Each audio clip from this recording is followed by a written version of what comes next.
شروع اللہ کے نام سے جو بڑا مہربان نہایت رحم والا ہے۔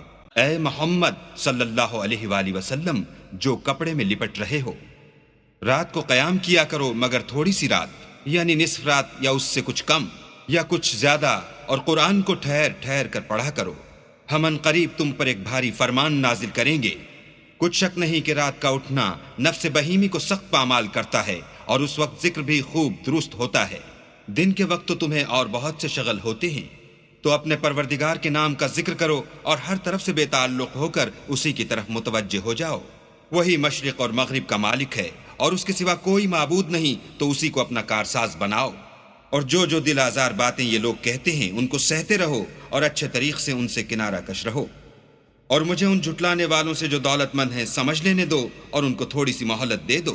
کچھ شک نہیں کہ ہمارے پاس بیڑیاں ہیں اور بھڑکتی آگ ہے، اور گلو گیر کھانا ہے اور درد دینے والا عذاب ہے، جس دن زمین اور پہاڑ کانپنے لگیں اور پہاڑ ایسے بھربھرے گویا ریت کے ٹیلے ہو جائیں۔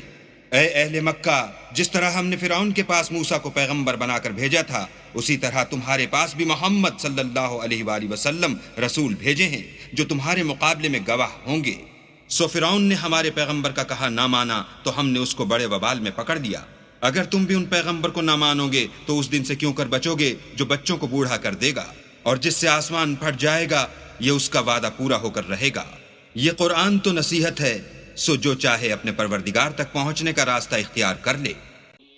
تمہارا پروردگار خوب جانتا ہے کہ تم اور تمہارے ساتھ کے لوگ کبھی 2/3 رات کے قریب اور کبھی آدھی رات اور کبھی 1/3 رات قیام کیا کرتے ہو، اور اللہ تو رات اور دن کا اندازہ رکھتا ہے۔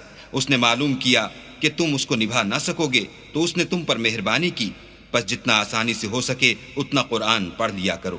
اس نے جانا کہ تم میں بعض بیمار بھی ہوتے ہیں، اور بعض اللہ کے فضل یعنی معاش کی تلاش میں ملک میں سفر کرتے ہیں، اور بعض اللہ کی راہ میں لڑتے ہیں، تو جتنا آسانی سے ہو سکے اتنا پڑھ لیا کرو، اور نماز پڑھتے رہو اور زکوٰۃ ادا کرتے رہو، اور اللہ کو نیک اور خلوص نیت سے قرض دیتے رہو۔